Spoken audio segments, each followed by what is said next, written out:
এটা কোনো সিনেমার গল্প নয়, রক্তঘামে লেখা বাস্তব ইতিহাস শুনতে যাচ্ছেন, যেখানে একজন পুলিশ অফিসার তার প্রাণপ্রিয় স্ত্রীর জীবনের মায়া ত্যাগ করে দেশের জন্য ঝাঁপিয়ে পড়েছিল বিশাল এক অচেনা গ্যাংকে থামানোর জন্য, যে গ্যাংয়ের নেটওয়ার্ক এককালে ছড়িয়েছিল বর্তমান বাংলাদেশ সহ গোটা ভারতবর্ষে।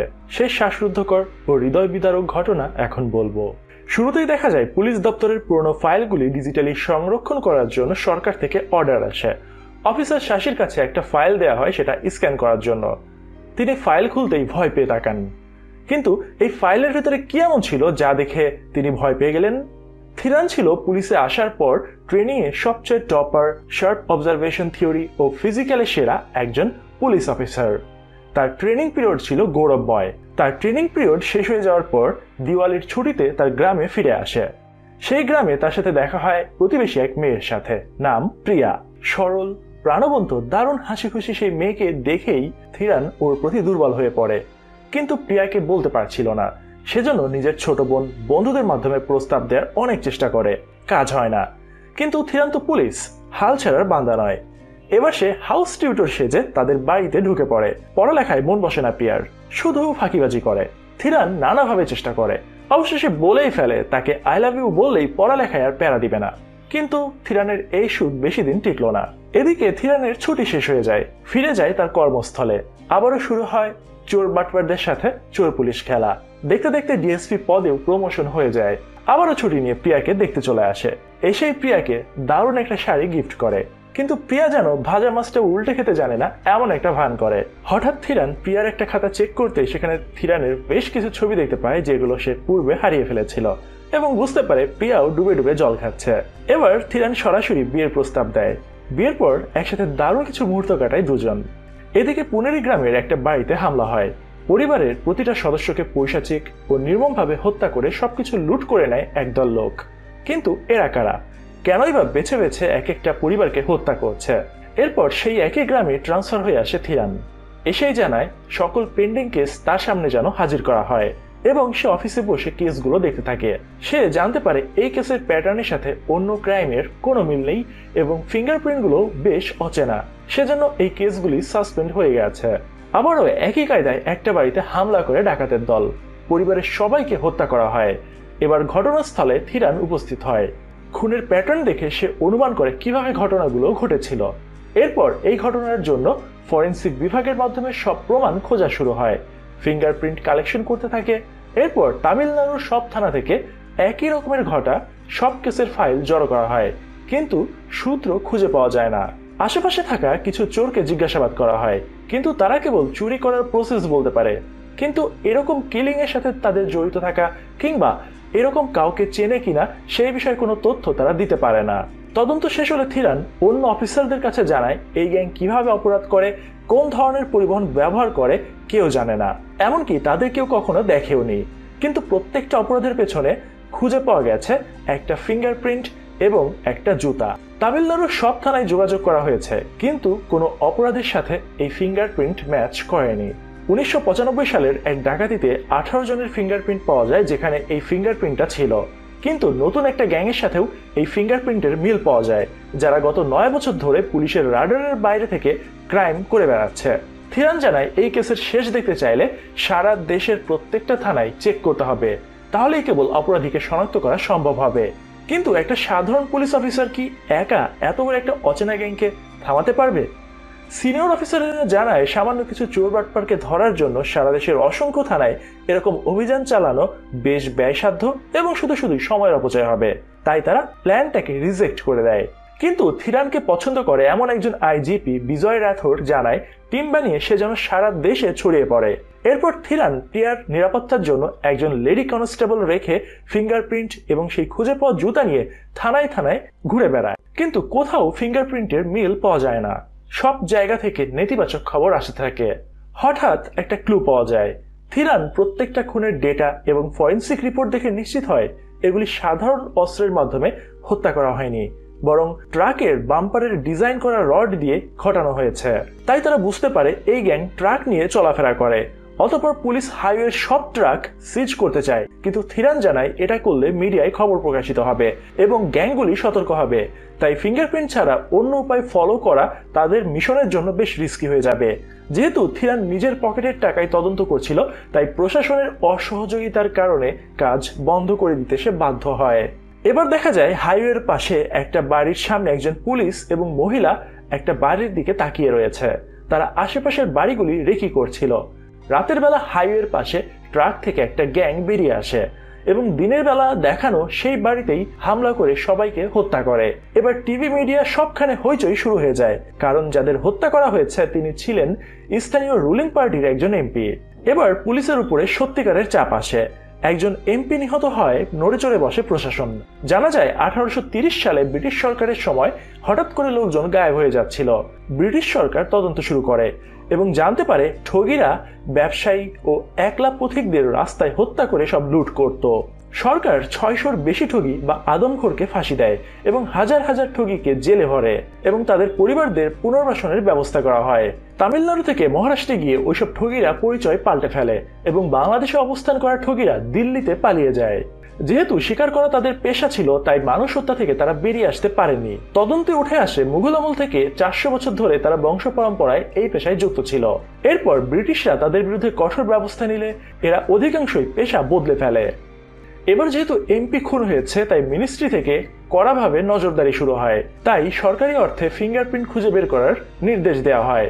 তাই আবারও শুরু হয় অভিযান এবং থিরানের গোটা টিম সারা দেশে ছড়িয়ে পড়ে।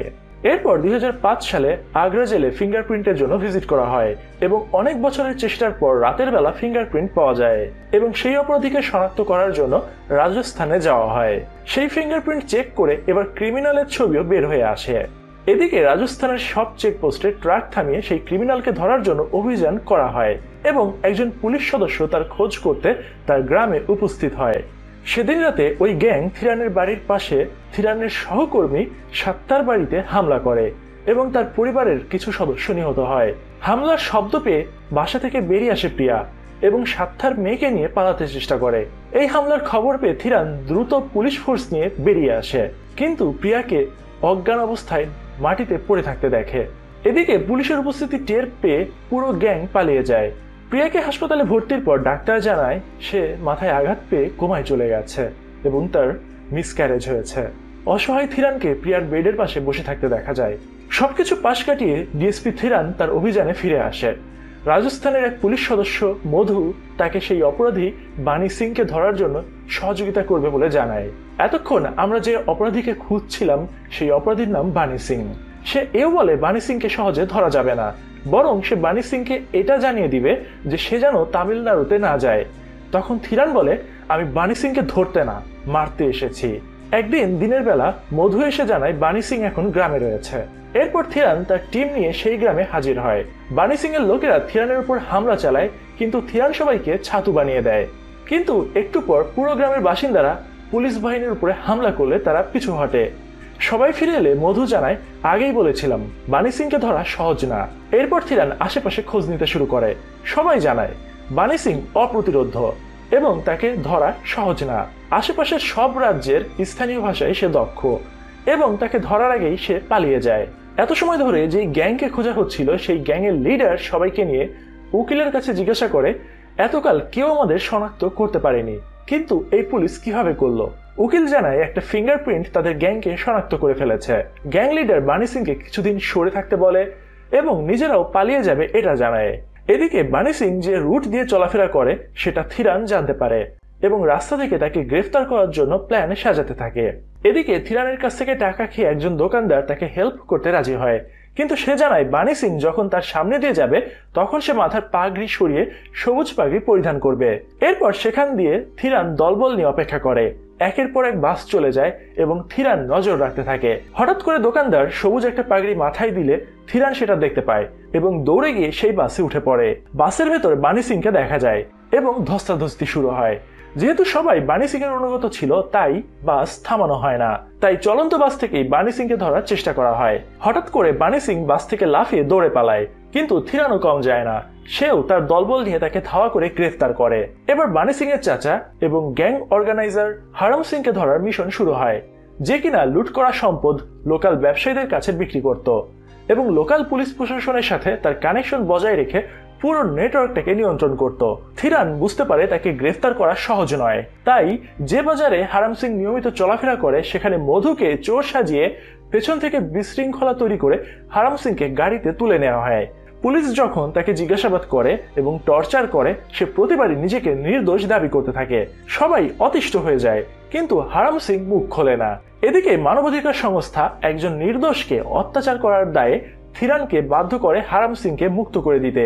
চারপাশে চাপে থিরান তাকে ছেড়ে দেয়, কিন্তু পুলিশের উপরে হামলা করেছে এইরকম নাটক সাজিয়ে পুনরায় হারাম সিংকে গ্রেফতার করা হয়। এবার পুলিশ নতুন একটা প্ল্যান করে। হারাম সিং শিক্ষিত কিনা সেটা জিজ্ঞাসা করলে প্রমাণ হিসেবে তাকে লিখতে বলে এবং সেটা ভিডিও করে বানি সিংকে দেখানো হয় এবং বলা হয়, হারাম সিং তোমার ব্যাপারে সব লিখিত দিয়ে দিয়েছে, তাই আর বাঁচার সুযোগ নাই। সেজন্য তুমি যা জানো সব প্রকাশ করে দাও। সব ফাঁস হয়ে গেছে মনে করে বানি সিং তার গ্যাং সম্পর্কে সব তথ্য জানিয়ে দেয়, কিন্তু সে পরে বুঝতে পারে পুরোটাই পুলিশের সাজানো নাটক ছিল। এখন পুলিশ জানতে পারে গ্যাং লিডারের নাম ওমা সিং ওরফে ওমা, এবং একে একে গ্যাংয়ের সবার তথ্য পুলিশের কাছে উন্মোচন হয়ে যায়। পুলিশ তথ্য অনুযায়ী গ্যাংয়ের সদস্যদের গ্রেপ্তার করতে সক্ষম হয় এবং কেউ কেউ এনকাউন্টারের শিকার হয়, কিন্তু গ্যাংয়ের শীর্ষ নেতারা তখনও পর্যন্ত ধরাছোঁয়ার বাইরে। এদিকে থিরানকে তথ্য দেয়া সবাইকে ওমা খুঁজে বের করে হত্যা করে এবং কয়েকজন শহর ছেড়ে পালিয়ে যায়। দর্শক, কি মনে হয়, এখন কি ওমা ধরা পড়বে নাকি সামনে আরো অনেক রক্তপাত অপেক্ষা করছে? যাদের গ্রেফতার করা হয় তাদের 3rd ডিগ্রি দেওয়া হয় ওমার অবস্থান জানার জন্য, কিন্তু কেউ মুখ খোলে না। এভাবে 15 মাস কেটে যায়। থিরানও প্রিয়াকে 15 মাস ধরে দেখতে পায়নি। 15 মাস পালিয়ে থাকার পরে ওমা পাল্টা মার দিতে প্রস্তুত হয়। সে তার উকিলের মাধ্যমে পুলিশকে জানাতে বলে ওমা আমিরা রেল স্টেশন দিয়ে পালাবে। এই তথ্যের ভিত্তিতে থিরান প্রস্তুত হয়। অপারেশনে বের হওয়ার সময় প্রিয়ার বাবা ফোন করে এবং জানায় প্রিয়ার কন্ডিশন খুবই খারাপ এবং সে যেন দ্রুত চলে আসে। এদিকে দোটানায় পড়ে যায় থিরান।